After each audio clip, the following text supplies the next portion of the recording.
Hello, I'm glad you joined me today for a story. We're reading Each Kindness today by Jaqueline Woodson. It's illustrated by E.B. Lewis, and the publisher is an imprint of Penguin Random House, Nancy Paulsen Books. So this beautiful story is one that we're going to explore today, and I hope you listen and enjoy. Each Kindness, written by Jaqueline Woodson, illustrated by E.B. Lewis. That winter, snow fell on everything, turning the world a brilliant white. One morning, as we settled into our seats, the classroom door opened and the principal came in. She had a girl with her, and she said to us, "This is Maya." Maya looked down at the floor. I think I heard her whisper, "Hello."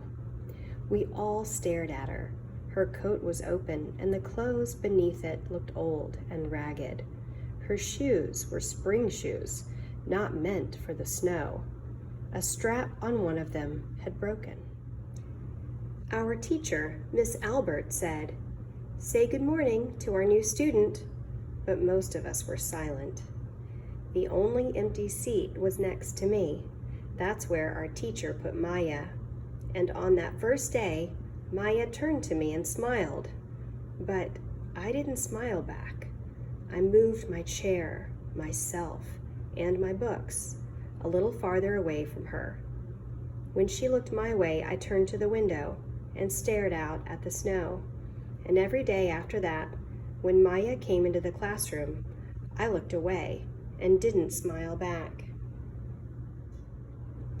My best friends that year were Kendra and Sophie. At lunchtime, we walked around the schoolyard, our fingers laced together, whispering secrets into each other's ears. One day, while we were near the slide, Maya came over to us. She held open her hand to show us the shiny jacks and tiny red ball she'd gotten for her birthday. "It's a high bouncer," she said, but none of us wanted to play, so Maya played a game against herself.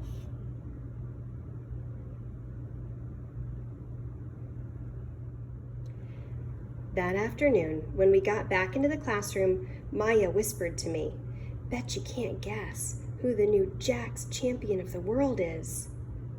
Behind me, Andrew whispered, "Chloe's got a new friend. Chloe's got a new friend." "She's not my friend," I whispered back. The weeks passed. Every day, we whispered about Maya, laughing at her clothes, her shoes, the strange food she brought for lunch. Some days, Maya held out her hand to show us what she had brought to school. A deck of cards, pickup sticks, a small tattered doll. Whenever she asked us to play, we said no. The days grew warmer and warmer. The pond thawed. Grass began growing where snow had once been. One day, Maya came to school wearing a pretty dress and fancy shoes. But the shoes and the dress looked like they'd belonged to another girl before Maya. "I have a new name for her," Kendra whispered. "Never knew. Everything she has came from a second-hand store." We all laughed. Maya stood by the fence. She was holding a jump rope, but did not come over to us to ask if we wanted to play. After a while, she folded it, double, rolled the ends around each hand, and started jumping. She jumped around the whole schoolyard without stopping. She didn't look up once, just jumped, jumped, jumped. The next day, Maya's seat was empty. In class that morning, we were talking about kindness. Miss Albert had brought a big bowl into class and filled it with water. We all gathered around her desk and watched her drop a small stone into it. Tiny waves rippled out, away from the stone. "This is what kindness does," Miss Albert said. each little thing we do goes out like a ripple into the world. Then Miss Albert let us each drop the stone in as we told her what kind things we had done. Joseph had held the door for his grandmother. Kendra helped change her baby brother's diaper. Even mean old Andrew had done something. "I carried teacher's books up the stairs," he said, and Miss Albert said it was true. I stood there holding Miss Albert's rock in my hand, silent. "Even small things count," Miss Albert said gently. But I couldn't think of anything and passed the stone on. Maya didn't come to school the next day, or the day after that. Each morning I walked to school slowly, hoping this would be the day Maya returned and she'd look at me and smile. I promised myself this would be the day I smiled back. "Each kindness," Miss Albert had said, "makes the whole world a little bit better."